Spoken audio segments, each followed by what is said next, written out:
Look at this, a 1-ounce gold eagle. Beautiful, isn't it? For decades, the financial doomsday prophets have told you that this shiny piece of metal is your ultimate insurance policy. They've convinced you that when the grid goes dark and the ATMs stop breathing, you'll be the king of the wasteland because you've got a pocket full of God's money. But here's the cold, hard biological reality that the gold bugs won't tell you.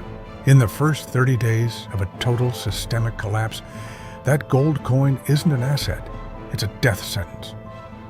While you're dreaming of rebuilding an empire, the laws of thermodynamics and human psychology are busy sharpening their knives. In a world where the just-in-time supply chain has evaporated in 72 hours, a bar of gold has exactly 0 calories. It can't purify a single gallon of water, and it emits a social signal that says one thing to every desperate person in a 10-mile radius. I have resources, but I wasn't smart enough to buy food. You aren't a survivor. You're a loot drop. Welcome back to Cyber Rat. I'm your lead risk analyst. Today we're stripping away the Wall Street fantasies and looking at the brutal physics of survival. We're going to analyze why the golden trap will get you killed before you ever get the chance to spend a single cent of it. Stick around. We're going to talk about what actually carries weight when the world stops spinning. Let's talk about the science of staying alive. Every human being is essentially a biological combustion engine. To keep your heart beating and your brain processing data under extreme stress, you need a minimum of 2,000 to 2,500 kilocalories every single day. That is a non-negotiable law of thermodynamics. Now, look at the system. In the United States, our food security is a fragile illusion held together by cheap diesel and just-in-time logistics. Once the trucks stop moving, every grocery store shelf in your zip code will be stripped bare in less than 72 hours. By day 10, the average person isn't just hungry.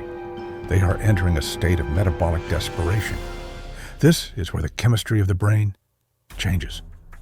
Your prefrontal cortex, the part of you that understands logic, contracts, and the long-term value of precious metals, starts to shut down. It yields control to the lizard brain, which only understands one thing: survival at any cost. In this environment, gold has a functional utility of 0.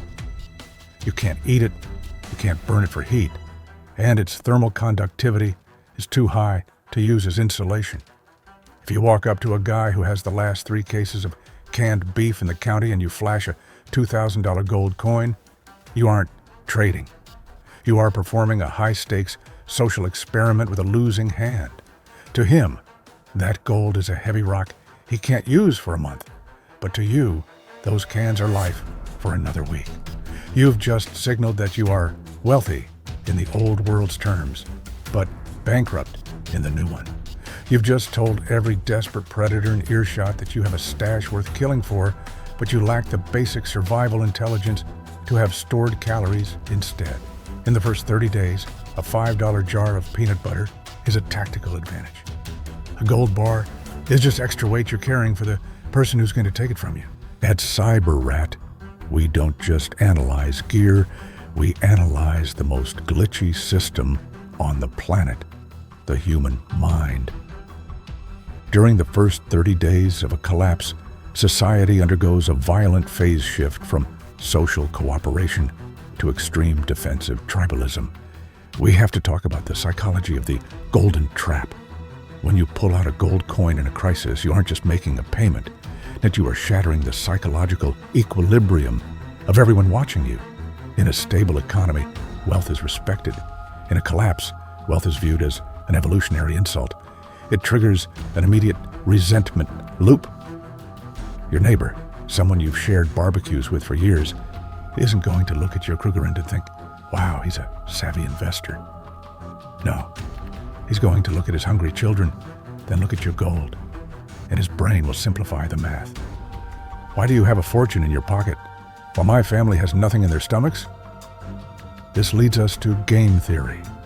In the first month, There's no established exchange rate.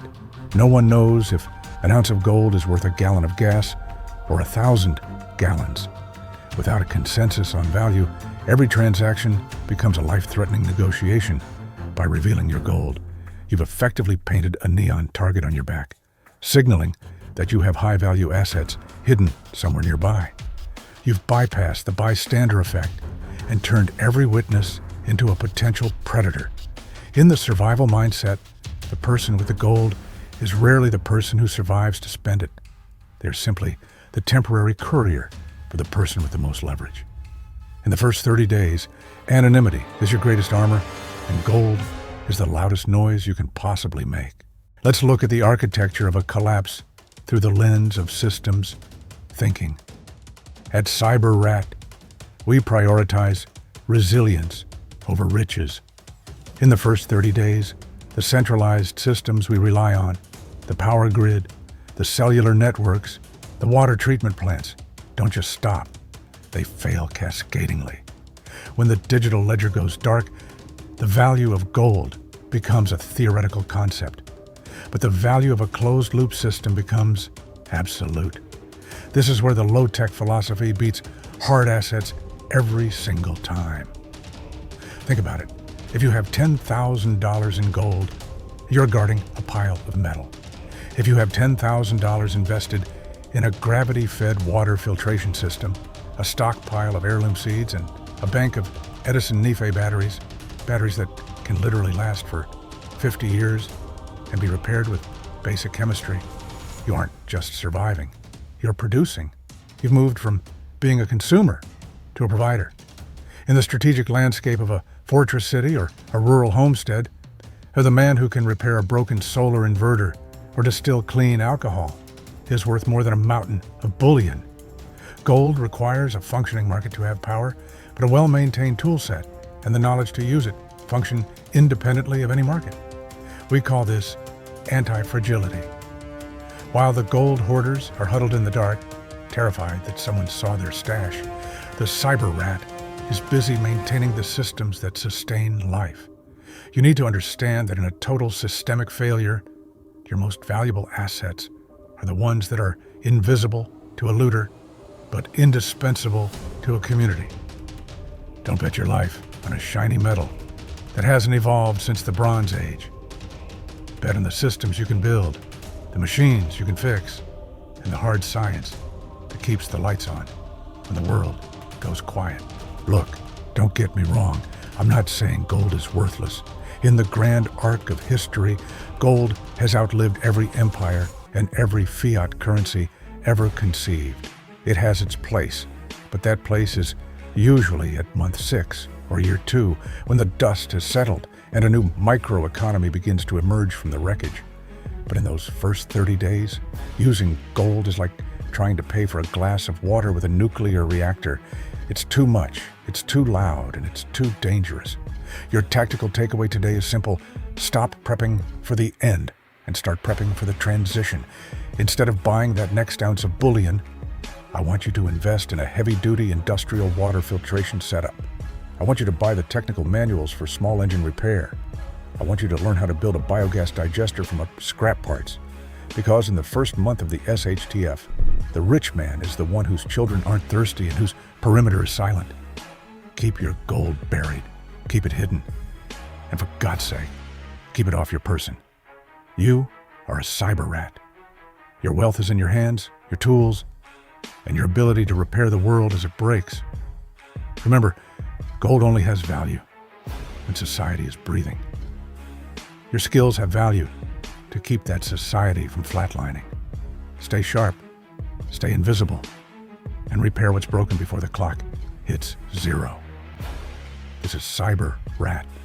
Hit that subscribe button if you're ready to trade your illusions for some hard science. I'll see you in the next bunker.